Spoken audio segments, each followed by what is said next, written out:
can see it really doesn't move very quickly. So we have a rain warning in force. There is the risk of some flooding through Cumbria, southwest Scotland, some difficult travelling conditions as well. 1 or 2 showers to the west of Scotland. To the south of that rain band, another very mild day, highs of 18 degrees Celsius, that's 64 in Fahrenheit, with a keen southwesterly breeze.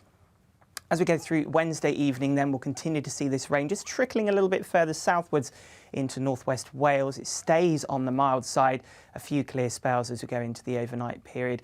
And then it turns more unsettled more widely across the country through Thursday and Friday. Strong winds, the risk of some heavy rain. And as we head into the weekend, temperatures sliding away. I'll see you later. Join me, Alex Phillips, for the afternoon agenda on GB News, Monday to Thursday from 4 p.m. till 6 p.m. We don't lecture to you or try to tell you what to think. We do a deep delve into a topic with views from across the range of debate, therefore leaving you, the viewer, to make up your own mind. Join me, Alex Phillips, for the afternoon agenda on GB News, 4 till 6, Monday to Thursday.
Good afternoon. You're watching Piero and Halligan, and we're dedicating the majority of the show to previewing the budget ahead of Rishi Sunak's statement to the House of Commons tomorrow, his third budget since becoming Chancellor. But first, let's get the GB News headlines with Rosie Wright.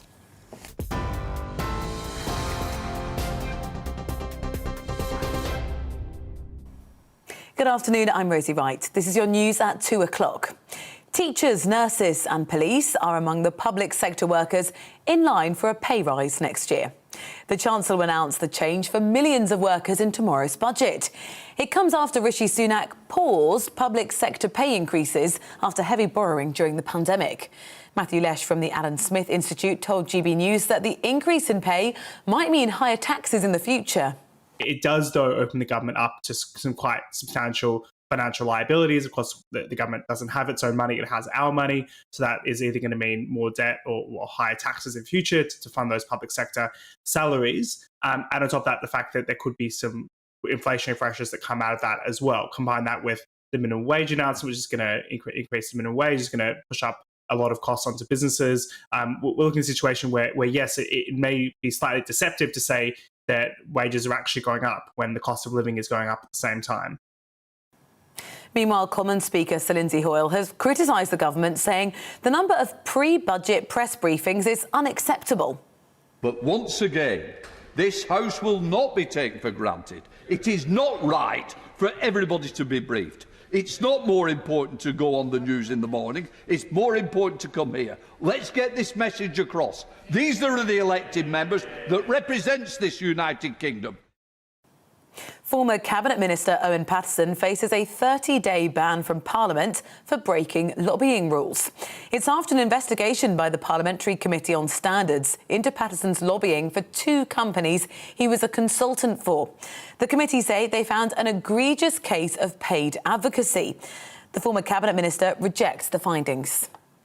The Queen has carried out her first official engagement a week after her overnight stay in hospital. She appeared on a screen via video link from Windsor Castle, where she's staying, during a virtual audience with the ambassador from the Republic of Korea. The mother of 2 murdered sisters, Bieber Henry and Nicole Smallman, has dismissed an apology from the Met Police. The force apologised to the family for their initial response to reports that the girls were missing, saying it was below the standard it should have achieved. The sisters were found dead in a North London park in June last year. Danielle Hussein will be sentenced for the double murder this week. New research says women serving in the UK military are at considerable risk of emotional bullying, sexual harassment and physical assault. A study published in the Military Health Journal showed that younger female officers are most likely to be subject to these behaviours. The study says harassment of any kind leaves women at risk of post-traumatic stress disorder. A US judge has set a deadline for Prince Andrew to answer questions under oath in the civil sexual assault case against him. Both the Duke of York and his accuser, Virginia Giuffre, must complete written statements on or before the 14th of July. Prince Andrew denies the allegations made against him. Royal commentator Richard Fitzwilliams told GB News that lawyers will look into a previous settlement agreement between Roberts and Epstein.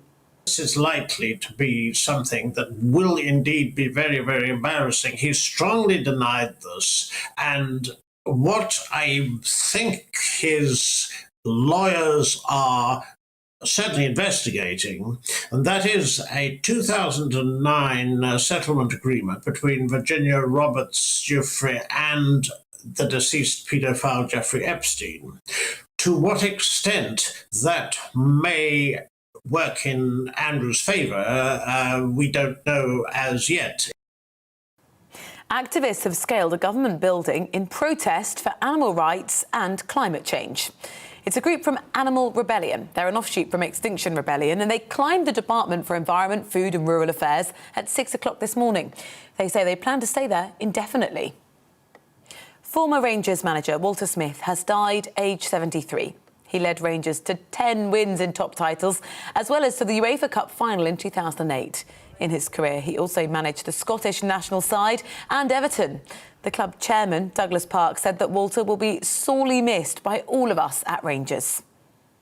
You're up to date here on GB News. I'll bring you the latest headlines at 2:30. But now, back to Gloria and Liam.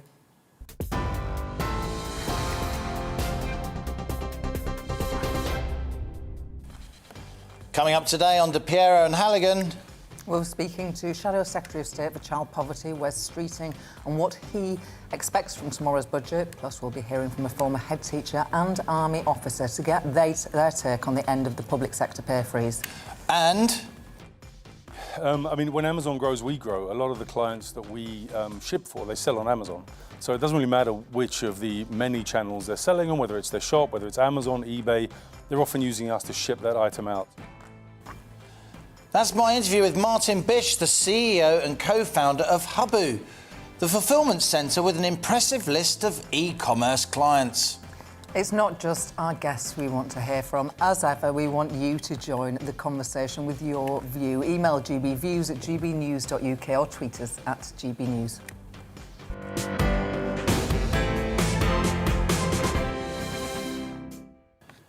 But first, with another surge in knife crime and the authorities warning of a fresh wave of terror attacks, a Birmingham mother whose own son was killed in a stabbing has told GB News bleed control kits are urgently needed across the country. Lynn Baird has fought a one-woman campaign to have the packs of heavy-duty bandages and tourniquets installed at key locations in towns and cities. So far, around 2,000 kits have been distributed and have already been instrumental in saving the lives of 2 people recently stabbed in Birmingham and London. Our home and security editor, Mark White, reports from Birmingham. Daniel went out for a night. There was some kind of altercation in the pub. It was nothing to do with him at all, and he was stabbed, and I didn't see him again. In the 4 years since her son was stabbed and killed, Lynn Baird has fought a relentless campaign to do something positive in Daniel's memory. She is a remarkable woman who came up with the simple but highly effective idea for these specialist bleed control kits to help stem catastrophic blood loss long enough for expert help to arrive. It's really got everything you would need. This tourniquet, obviously, I mean, for shutting off the extremities if you've got a big, serious arterial bleed. Yep, military grade. Trauma bandage, that's for severe bleeding, you know, and practically foolproof to use as well. Lynn believes that a simple bleed kit could have saved her own son. There was no time. If there had been one of these kits in the pub and it had been used, we might have a different story now. You're convinced of that? Oh, yeah. That's what made me carry on with this campaign. With no end in sight to the epidemic of violent crime in many of our towns and cities, bleed control kits are now being rolled out more widely. More than 2,000 so far, with demand growing by the day. The Midlands Air Ambulance attend an average of 4 serious stabbings and shootings a week, and many more incidents where catastrophic blood loss is a key concern. Without a doubt, the Midlands Air Ambulance offers the very best critical care outside of the hospital environment, and they can get a patient to hospital in a fraction of a time it takes a land ambulance to do that. But there's no point in them even attending if a patient bleeds out before they arrive. More than 60% of call-outs for the air ambulance are trauma-related, where severe blood loss is common. If someone has a cardiac arrest in the street, a defibrillator gets there and can make the difference in 30 seconds. Yet if somebody has a catastrophic bleed, where do you get the equipment that's going to save that life? So things like the bleed control kits, like the citizen aid advice that's available, and like the first aid training that's out there, those things together will save lives, and the interventions available in this kit will absolutely stop a catastrophic hemorrhage in the right place in the right time. The murder of Sir David Amos has highlighted the continuing threat from terrorism, with authorities warning of the possibility of a fresh wave of attacks. Senior trauma specialists say bleed control kits, coupled with increased first aid training programmes, can help arm the public to better respond and help those caught up in an attack, where it can often be some time before medical help can reach them. These kits are very, very useful, and it's worth saying that in particular high-risk areas like London, for example, Safeguard has worked very closely with the Metropolitan Police, with the local authorities, and there are at strategic locations multiple bleed kits stored around for exactly this reason, in that when you have not just one person but several people all with major hemorrhage, exactly the same principle applies, and that major hemorrhage needs to be controlled. It needs to be controlled very quickly. The Bull's Head in Birmingham is one of the city's oldest and best known pubs. It led the way in placing bleed kits behind the bar, and now the whole of the Davenport's brewery chain has followed suit. So all staff are trained, bar staff, floor staff, management, all of them are trained on how to use it. Just in case it was an instant thing that happened, anyone can apply it. Saves obviously wasting time, which is what that kit's for really, isn't it? In recent weeks, the bleed control kits have been instrumental in saving the lives of 2 people who were stabbed in Birmingham and London. I think it's absolutely wonderful that lives have been saved, which I said would happen at the beginning, and I'd just like to see these kits go all across the UK. Nothing can ever really diminish the loss Lynn feels every day, but there is at least some comfort in the knowledge that lives are being saved in Daniel's memory. Mark White, GB News, Birmingham. That was our Home and Security Editor, Mark White.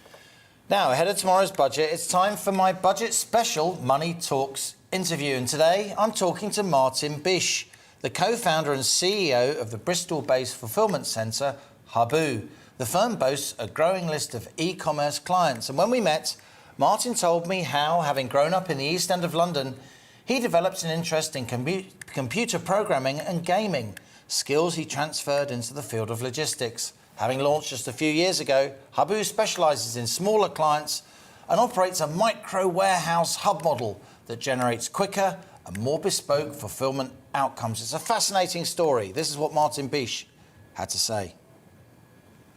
Martin, great to see you. Thanks for joining me on Money Talks. Tell me in a nutshell what your company does. We store, pick, pack and post on behalf of e-commerce sellers. So the guys that you buy from online, particularly in the last couple of years, people have been stuck at home buying from people online. We actually ship that stuff out. So if you make stuff in your garden shed and sell it online, Habu can take care of all the logistics, all the packaging, all the difficult stuff that really stops businesses from growing. We can. We're unique in doing it for a much broader range of clients. Someone's always done that. They've always been fulfillment companies, which is what a company like ours is called. But they've tended to work with big clients, clients that have relatively few items and that ship them in huge volumes. We work with clients of all sizes, complex clients, clients that sell second-hand or vintage, small clients, people that do sell from their bedroom, so a really broad range. What happened to your business during lockdown? Clearly, retail sales across the UK online grew from about 15 to 20% to 30, 35%, depending on your definition. There was a clear leap forward. A lot of that went to Amazon and the other big online giants. Did your company see growth commensurate with the growth of smaller firms doing business online? We did, but when Amazon grows, we grow. A lot of the clients that we ship for, they sell on Amazon. So it doesn't really matter which of the many channels they're selling on, whether it's their shop, whether it's Amazon, eBay, they're often using us to ship that item out. So wherever online sales benefits, we benefit. But it was up and down. I think many people just think that if you were working online, you were doing fabulously. But it really depends what you were working in. So early in lockdown, obviously there were explosions in gardening equipment or home ed kits. Knitting did fabulously well. Did you bake? I did bake. I learned to cook. I learned to make sourdough. Oh wow! It's almost a cliche now. You, me, and half the country. Yeah, no, exactly. I did. So people bought those kinds of things, and then that gradually faded, and they moved on to other types of purchases. And then there were the big ones that related specifically to COVID. So initially, you had lots of hand gels. We had one client that had a small shop selling pet stuff. Hand gel was one of his products. It wasn't doing particularly well, but he knew the fellow that owned the hand gel factory, and so when he saw what was going on, he cornered the market in hand gel and made more in the next 2 months than he'd made in the last 3 years. So we saw lots of kind of quite clever entrepreneurs moving swiftly, but then the hand gels died out. Masks exploded. We had one client that was getting jets over from China to bring masks in. Their mask collapsed, and obviously now we're seeing lots of testing kits and all the e-commerce that sits beneath it. But it's been very spiky, which is a challenge to manage. So the company has grown during lockdown, and do you think we're never going back, are we? I mean, the world has changed. The way we do retail now forever has changed. Where do you think we're going to get to in terms of percentage of sales that are online?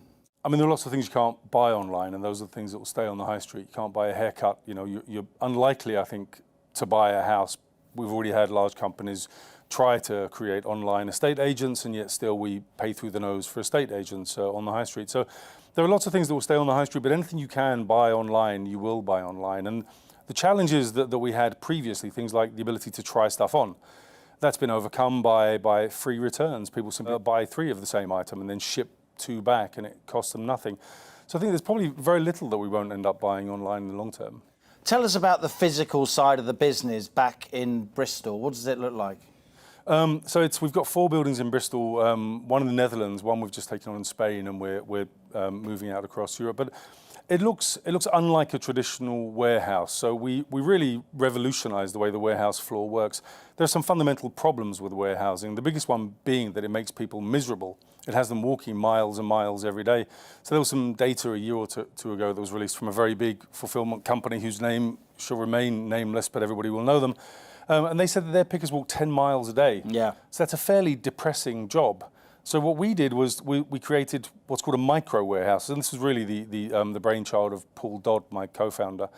The micro warehouse collapses the business into a smaller warehouse that is run by a single individual. So that might be a picker or a packer, the other big company I didn't mention. For us, they manage the whole thing, more like a retail unit, all of the inbound, all of the outbound, the picking, the packing, the posting. And crucially, they engage with the client as well. So they get that feedback loop that lets them know they're doing a wonderful job or helps them if they're not. And that created a sense of ownership for the employees, and so it changed the way the warehousing works. It's like somebody building a vintage car rather than working on a production line, right? Yeah, so we don't currently employ automation, which is the standard response to that distance, that travelling problem. Instead, we just have a small amount of stock and we pick from that and then replenish the stock regularly. And that changes the economics of fulfillment. It means that instead of someone walking 10 miles, they'll walk under half a mile. That's 95% of the most expensive part of your business, the human being, that you get back using the model that we've developed.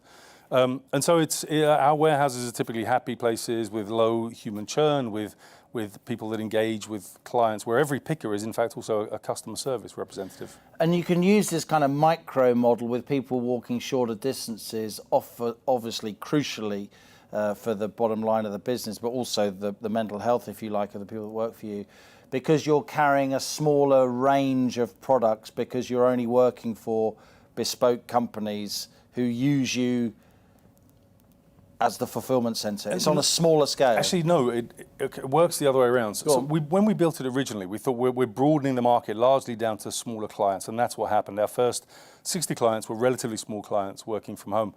But of course, when larger companies realize that this model really works and it allows them to engage with operational staff, it makes for happier operational staff, and it's generally less expensive, they wanted to work for us. So we had a problem to solve, which was how do we keep a low stock footprint, and therefore a micro warehouse instead of a huge warehouse, and still keep the short walking distances? And the answer was simply to build replenishment facilities that every few days replenish the micro hub. So the economies of the micro hub stay in place, the wonderful place to work that it is remains, and then the replenishment just speeds up according to the size of the client. It's a very rapid turnover of stock then. Yeah, that takes a lot of logistical skill and... It does, and a lot of software. So the first thing we did was to vertically integrate all of the software that sits in the stack, the fulfillment stack. And that's why nothing had changed, because fulfillment companies were either warehousing companies or they were software companies. They were rarely both. So without having control of both of those things, you can't change what the warehouse floor looks like. So we brought in all the software, redesigned it so that it suits the hub model and the replenishment model that we added to the hub model to allow for larger clients. And that gives us, I think, the most flexible model in the world. Automation limits what you can pick, pack, and post. A robot can only do so much before you need a different kind of robot. Human beings, of course, don't need calibration. You just put different kinds of items in front of them and they'll pick them. The best example of this is re-commerce, which is the sale of second-hand and vintage. It's growing at 20 times the speed of e-commerce, so it's an incredibly fast-growing sector. Fulfillment typically won't touch it because it's incredibly complex. Every SKU, every item is unique. That's right. Some of our largest clients are re-commerce clients. In Leeds, we have a client called Vintage Cash Cow. They're a huge client. I mean, I probably shouldn't share their numbers, but they're growing at a phenomenal pace. And what do they sell? Everything from terrifying Victorian dolls to Victorian cameras, vintage in about 20 different categories. And I think we're probably the only fulfillment company in the world that could work with them. So we can deal with that kind of complexity because we developed a system around humans rather than a system that would get humans out of the process. This is really interesting. We've seen a real concentration of capitalism in recent years, particularly the big tech giants, particularly in your sector, Amazon. And what you're saying to me, Martin, is that by smarter, faster replenishment and working at a smaller scale, you're able to pinch just a little bit of Amazon's business, but more than enough for you to make a tidy business yourself. Yes, we've grown about 40x in the last 2 years. So the growth is huge, and it's because of the flexibility of the model giving us a wider range of clients that we can work with. But also clients love that ability to work with people at the operational level that they wouldn't get elsewhere. And the economics make it viable. But it's also something we can roll out really quickly. For us to move into a new warehouse just requires a building that has electricity and the internet.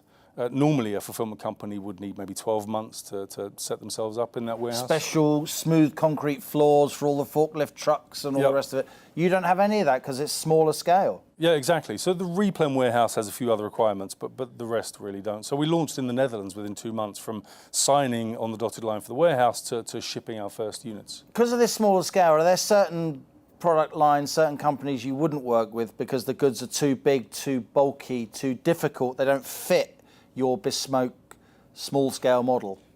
Typically really large items like white goods. So anything that is e-commerceable up to about 1 meter cubed is something that we'd usually be happy to work with. Beyond that, it really doesn't work with the hub model. Occupies too much space, creates walking distance, requires forklifts and so on. Tell us about yourself. What's your background? How did you get to become an entrepreneur? What is it inside you that makes you determined to work for yourself? So my background was actually as a programmer. I was a games programmer for about 20 years and an entrepreneur for the last 20. And I think the reason I worked for myself was because, I mean, where I grew up and when I grew up, I really didn't have too many options. I left school when I was 16. There weren't too many other things for me to do. Where did you grow up? I grew up in the East End of London, in a not particularly nice part of the East End of London. My mother was a single parent. We had lots of challenges. I needed to earn money as quickly as I could. There was no opportunity for me to go into education afterwards. So I taught myself how to program and started publishing computer games. And then eventually moved into web technology, launched to the UK's first dating sites, sold those, was involved in the launch of a charity payment provider that I still work with. And eventually my last business was a rapid market research software as a service business. And I was very bored running that for somebody else when my friend Paul Dodd, who I co-founded with this, was having this idea and thought there was something interesting there and started playing around. Small-scale fulfillment.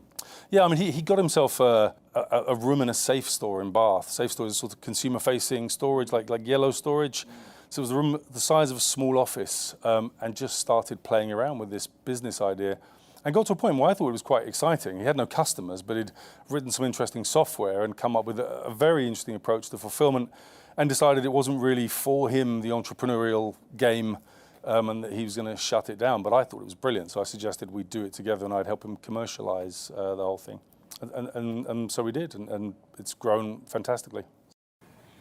So that was Martin Bysh, the CEO and co-founder of Hubbu, and you can watch the full-length 25-minute version of that interview on my Money Talks podcast or the GB News YouTube channel, along with lots of other Money Talks interviews.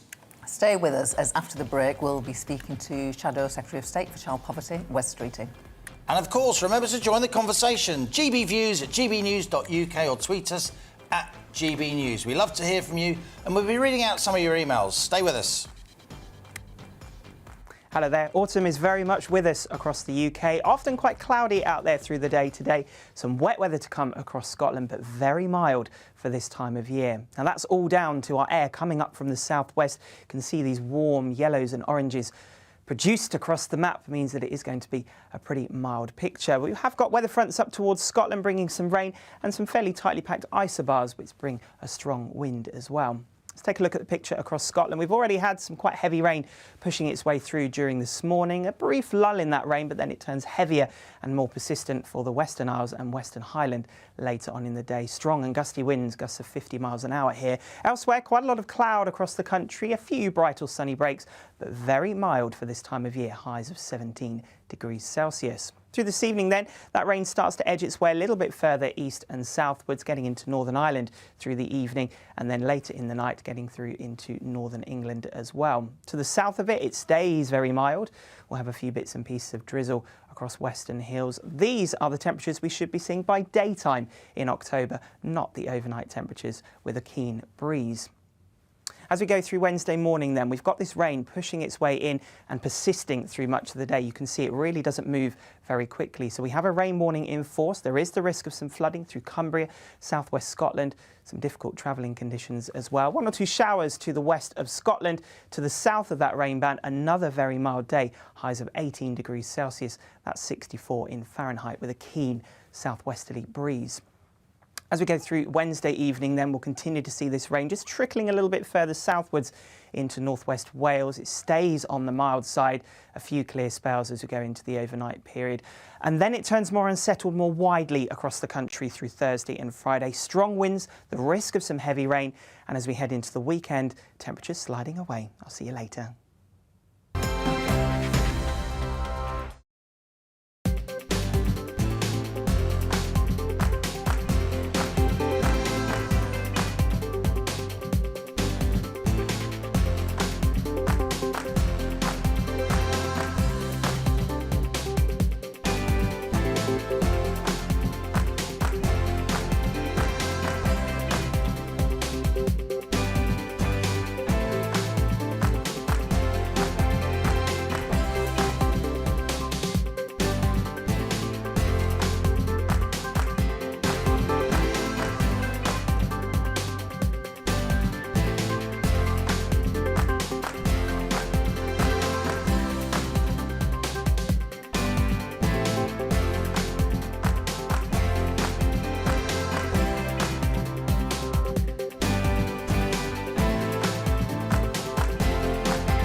Welcome back. Welcome back from both of us. Yeah. You're watching to Piero and Halligan. Now, ahead of tomorrow's budget, Chancellor Rishi Sunak has announced he will end the public sector pay freeze for millions of workers. This comes after public sector pay increases were paused in November, with the exception of the NHS and those earning less than £24,000. The Chancellor's also announced the UK's national minimum wage will rise from £8.91 to £9.50 an hour for those aged 23 and over from April. Together, the announcements mean about 7.5 million people could see their pay rise, around 5.5 million working in the public sector and approximately 2 million private sector workers on the minimum wage. Well, joining us now to speak about this is Shadow Secretary of State for Child Poverty, Wes Streeting. Wes, good to have you on, Gloria and Liam, as ever, ahead of the budget. Good afternoon. So what do you think of this announcement, this pre-announcement that Rishi Sunak has made? When we were at Labour conference, the three of us, we were talking about the fact that Labour wanted a £10 minimum wage. You saw off calls from within the party for a £15 minimum wage. The Tories have gone quite a lot way now to meeting that, haven't they? But not far enough. And the problem we've got with the minimum wage increase is that when you put it alongside the £20 a week cut that working families are experiencing with universal credit, when you take into account energy price increases, the rising costs of food in the supermarket, and when you take into account the national insurance rise that's coming in April, the minimum wage increase doesn't go anywhere near far enough to compensating people for those losses. In fact, we calculated that even when you take into account the minimum wage increase, once you've factored in the universal credit cut, once you've factored in the national insurance hike, people end up being still about £800 a year worse off. And by definition, these are people on some of the lowest incomes when they go out to work. So we still have a cost of living crisis. And I think what we're seeing from the Chancellor is that he still hasn't quite gripped the scale of the problem and the extent to which people are really feeling the pinch now, and in some cases feeling pain in their pockets, not being able to make ends meet. And that's the issue that he should be addressing. Perhaps Andy MacDonald, your parliamentary colleague, did get it when he resigned from the Shadow Cabinet because he believed the minimum wage under Labour should be £15 an hour. Well, £10 an hour was the policy at the last election. It's not the ceiling of our ambition. We introduced the minimum wage. Of course, we always want to see it rise. But the reason we introduced not just a minimum wage, but a low pay commission was because we understood that there is a risk that if you set the price of the minimum wage too high, you can end up costing jobs. And that's why, alongside the minimum wage that we introduced and the increases we saw year after year under the last Labour government, we also put in place other measures to put more money in people's pockets, such as working family tax credits, which made a real difference. And look, I'd love to say let's have a £15 an hour minimum wage. I haven't seen the evidence as to what impact it would have on jobs of paying people in excess of £30,000 a year. And my understanding is that Andy MacDonald himself doesn't pay his own staff £15 an hour, and some of the other people calling for £15 an hour minimum wage also don't practice what they preach. And there's a reason for that, and that's because employers do sometimes struggle to keep themselves going and pay their workers, and that's why additional support, under Labour it was tax credits, under the Conservatives it's universal credit. That additional support is essential, and what the Tories are doing by cutting £20 a week in universal credit is clobbering some of the people on some of the lowest incomes who are going out working a full day's work, 4 weeks work, 4 months work, but still not having enough to make ends meet. And that's the reality of where we are after 11 years of the Tories in government. Even where people are doing the right thing, going out, working hard, they are still not able to make ends meet. And that's the fundamental issue we've got to fix in our economy. And in addition to arguing for a minimum wage increase, cancelling the universal credit cut and calling for a scrap of VAT on energy bills as a short-term measure to help people through this crisis. There are lots of other things Labour's proposing to do, such as buying, making, selling more in Britain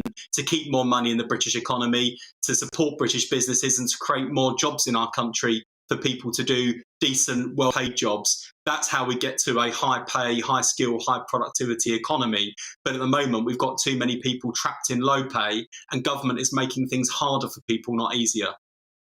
Wes, you are seen as a rising star of your party. I hope I haven't jeopardised your chances by saying that. But you are coming to the fore, I should say, as a journalist looking on. So aside from pay and aside from what we've discussed so far, what else would be in a Wes Streeting Labour budget? Well, if Rachel Reeves was delivering the budget tomorrow, as I say, we would see a £10 an hour minimum wage, which would put £1,000 a year extra in people's pockets. We'd see a cancellation of the universal credit cut. That would be, around another £1,000 a year to lots of people who are on universal credit. The cut in VAT on energy bills would help people right across the country. But it's also about making that transition to a better economy with more decent, better paid jobs. And that's about government understanding the role that it's got to play in supporting businesses to succeed. And there are so many examples at the moment where government is making things harder for businesses, whether that's red tape in trade at the borders, whether that's the rising costs of energy and failing to get a grip on the crisis. Government has a really important role to play, and it's just not living up to the promises, let alone the expectations of the public, and we're all paying a very heavy price for that. So we do need a fundamentally different approach to the economy. We need to see a lot less waste from government, and we've seen billions of pounds wasted in the pandemic, whether on PPE that didn't work or 50 million quid going to Matt Hancock's pub landlord. That's not a way to spend public money. And as Rachel said very clearly at the Labour Party conference, she said again this week, and no doubt will repeat again tomorrow, as Shadow Chancellor, she understands that people work hard for their money and government should respect that when taking people's taxes from them. And we should be spending money as government as carefully as people are balancing their own family budgets at the moment. Because, it's not just people on the lowest incomes that are struggling. I think even people on decent middle incomes are beginning to feel the pinch, beginning to make some sacrifices now. For lots of us, those sorts of sacrifices will be some luxuries, some nice to haves. We're also really worried about people who are really struggling to make ends meet. And at the moment, I think this is the fundamental problem with the Conservative government.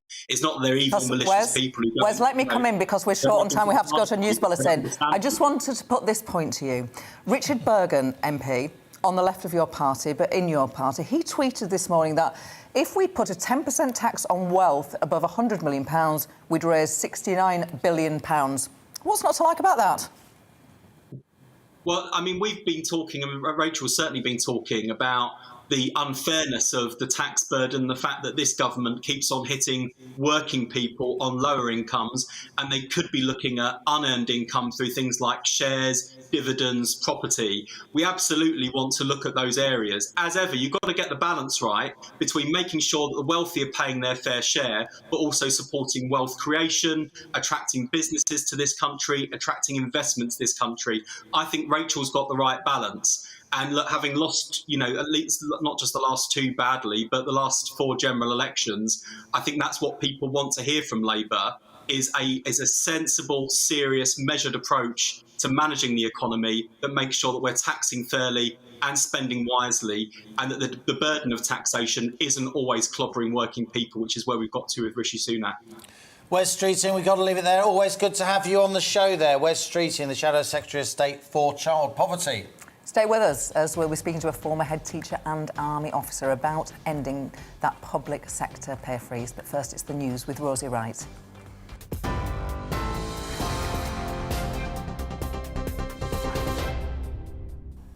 Good afternoon, I'm Rosie Wright with your latest headlines. Teachers, nurses and police are among the public sector workers in line for a pay rise next year. The Chancellor will announce the change for millions of workers in tomorrow's budget. It comes after Rishi Sunak paused public sector pay increases after heavy borrowing during the pandemic. Meanwhile, Commons Speaker Sir Lindsay Hoyle has criticised the government, saying the number of pre-budget press briefings is unacceptable. But once again, this House will not be taken for granted. It is not right for everybody to be briefed. It's not more important to go on the news in the morning. It's more important to come here. Let's get this message across. These are the elected members that represents this United Kingdom. Former Cabinet Minister Owen Paterson faces a 30-day ban from Parliament for breaking lobbying rules. It's after an investigation by the Parliamentary Committee on Standards into Paterson's lobbying for 2 companies that he was a consultant for. The committee say they found an egregious case of paid advocacy.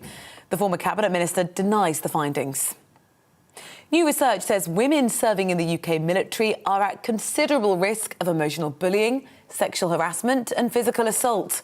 A study published in the Military Health Journal showed that younger female officers are most likely to be subject to these behaviours. The study says harassment of any kind leaves women at risk of post-traumatic stress disorder. The Queen has carried out her first official engagement after her overnight stay in hospital last week. She appeared on a screen via video link from Windsor Castle, where she's currently staying, and had a virtual audience with the ambassador from the Republic of Korea. I'll have a full update for you at 3 o'clock, but now back to a break.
Welcome back. You're watching me, Liam Halligan, and Gloria de Piero. This afternoon we've been focusing on the budget as the Treasury announced they'll lift the pay freeze on the public sector that's been introduced during the pandemic.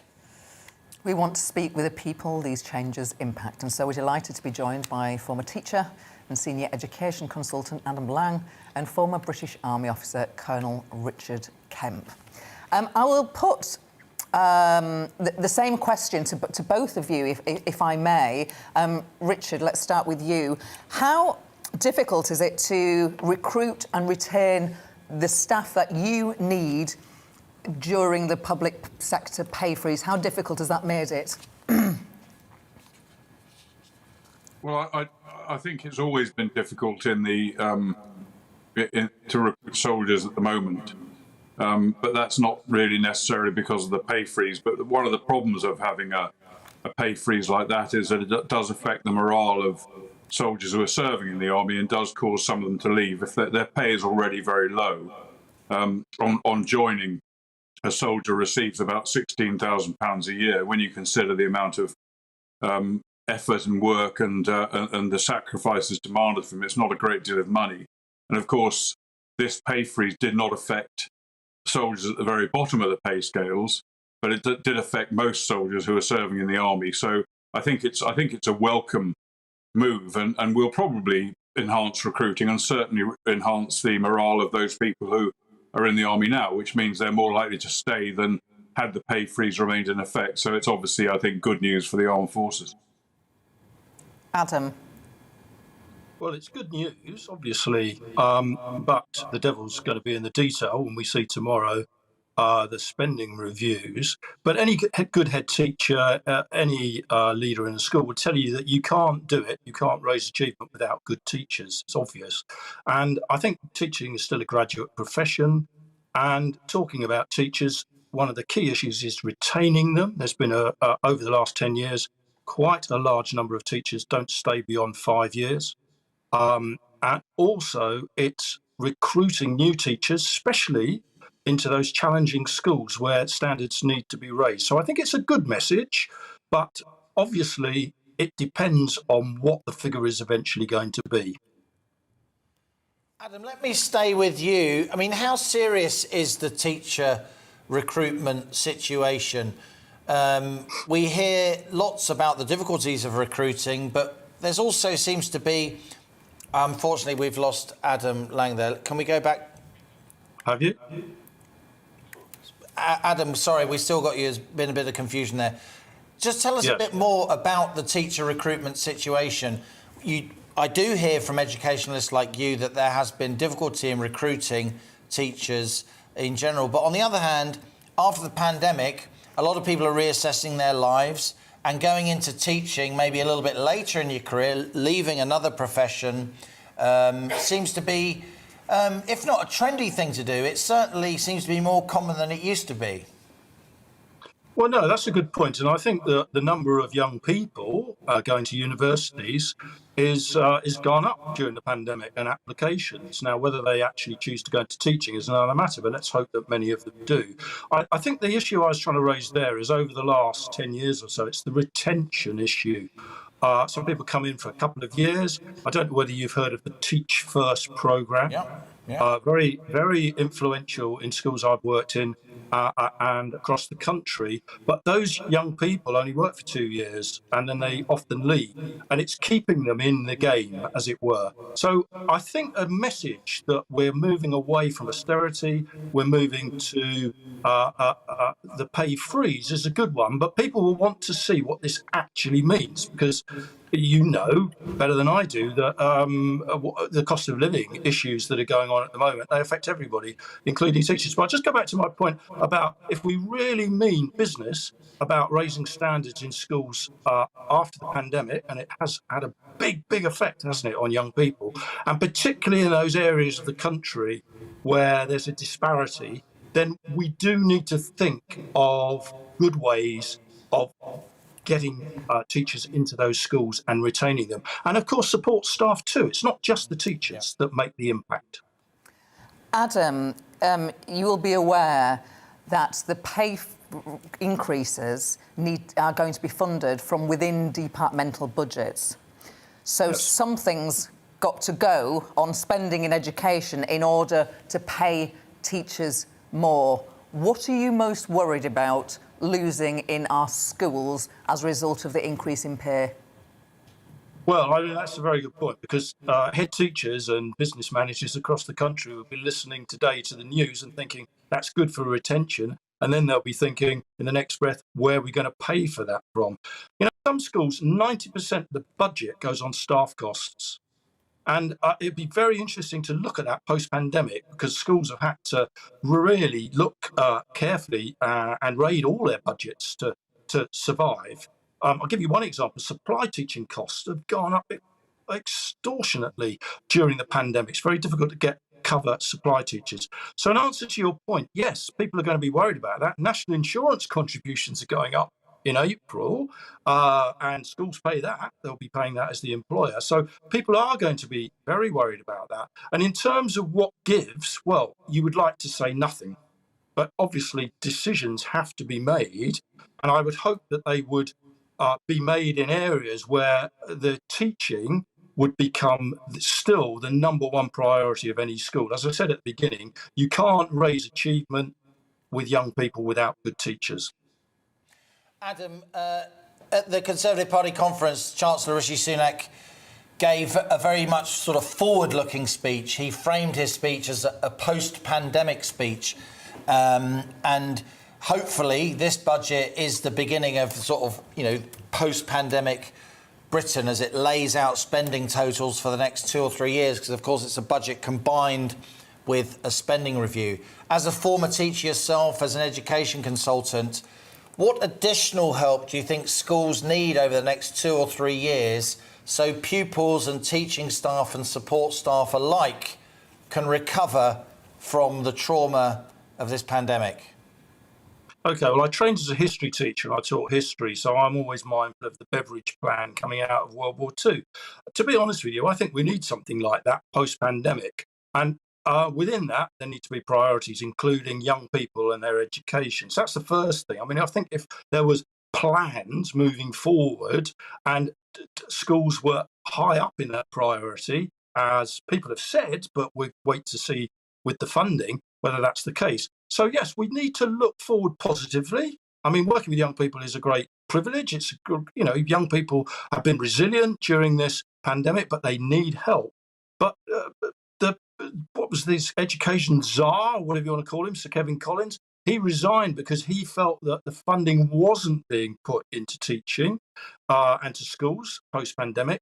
And Sir Robert Halfon, who's the chair of the Education Select Committee, has also said similar things.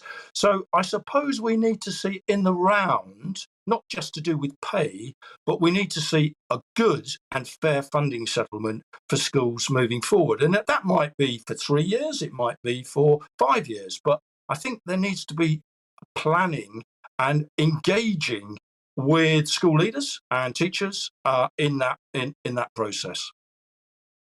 Back to you, Colonel Richard Kemp. Welcome back. Hello. We're glad that we got you back. I was making the point to Adam that any pay rises will be funded from within the department. It's not additional money. You will have to find the money from within the defence spending budget. What do you worry might be cut in order to pay for increased wages for soldiers? Well, I suspect that pay rises in future years was factored into the MOD's budget that they've got in motion at the moment. And actually, the Ministry of Defence did receive a very significant settlement last year. One of the biggest they've probably ever had, certainly in recent years. But it really, you know, it is not enough. Of course, it's never enough. But we've seen recent examples of some, you know, really bad equipment deficiencies and huge problems with the defence equipment programme, which is partly due to underfunding, significantly underfunding.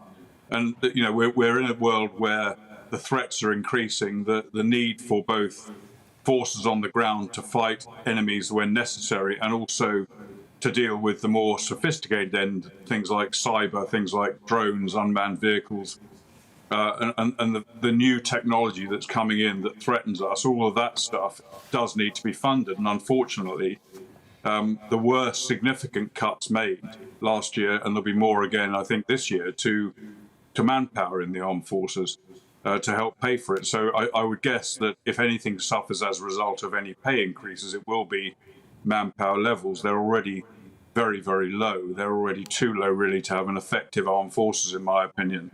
So more money is needed, and all you have to do is look at the value that the armed forces give to the country. When, for example, the COVID situation occurred, the armed forces were called in. The fuel crisis, the armed forces were called in. They're always called in when there's a problem. Never mind their primary role of defending the country. So I think the reality is that the defence budget simply is not big enough by a significant way. Although, defence, unlike education, unlike health, unlike other extremely worthy causes, is not really much of a vote winner. So I don't hold out much hope that there will be a further increase to the Ministry of Defence's budget. We shall see. Colonel Richard Kemp, and a fair few servicemen and women driving HGV vehicles now as well across the country. Thank you, Colonel Kemp, for joining us. And, of course, thank you to Adam Lang, former head teacher, now senior education consultant, speaking to us ahead of Rishi Sunak's budget tomorrow. Lots of you have been getting in touch this afternoon on the end of the public sector pay freeze. poll says, regarding public sector pay rises, I'm staggered that we continue to fund unsustainable current spending plans when UK debt levels are already at such a high level that we pay more servicing debt interest than we do on either defence or education. That's right. It's not on all of education, it's on the schools budget. We pay more in debt interest than on the schools budget, but your broad point is exactly right. Mary says the public sector's spending and distribution of money is a huge problem. We need to sort this out first. And Gary says, I'm just waiting for the MPs to put up their own wages with immediate effect. Just to say, I mean, it's never a popular thing to say, but they don't set their own pay. Come on, bring me the brickbats. But it's true, it's true. And you should know. Thanks for all your comments. We love to hear from you here on Gloria and Liam. Gloria, so I was really taken with Wes Streeting's interview there. I think we've both said that he is definitely one of Labour's coming men. Interesting. People. Yeah, people. Well, there are coming women as well, like Rachel Reeves, for instance, who we big up all the time. Yeah. I do think Labour's actually outmanoeuvring the Tories on some of this stuff. Rachel Reeves on business rates, as we've often said. Yeah.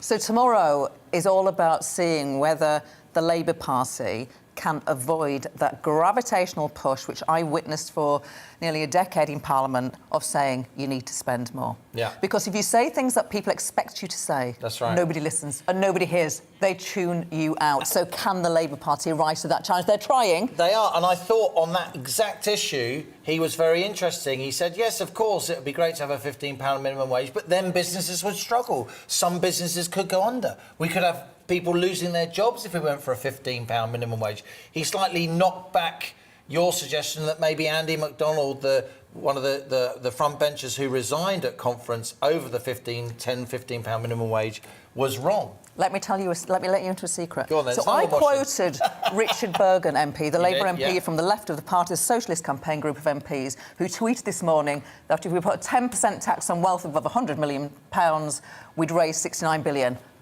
I agree with him. Not my wing of the party, but I thought, yeah, there's merit in that. We should see.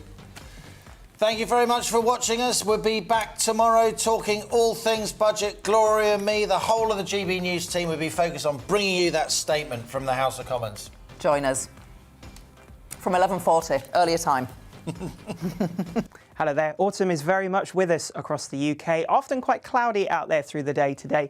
Some wet weather to come across Scotland, but very mild for this time of year. Now that's all down to our air coming up from the southwest. You can see these warm yellows and oranges produced across the map. Means that it is going to be a pretty mild picture. We have got weather fronts up towards Scotland bringing some rain and some fairly tightly packed isobars which bring a strong wind as well. Let's take a look at the picture across Scotland. We've already had some quite heavy rain pushing its way through during this morning. A brief lull in that rain, but then it turns heavier and more persistent for the Western Isles and Western Highland later on in the day. Strong and gusty winds, gusts of 50 miles an hour here. Elsewhere, quite a lot of cloud across the country. A few bright or sunny breaks, but very mild for this time of year. Highs of 17 degrees Celsius. Through this evening then, that rain starts to edge its way a little bit further east and southwards, getting into Northern Ireland through the evening, and then later in the night getting through into Northern England as well. To the south of it, it stays very mild.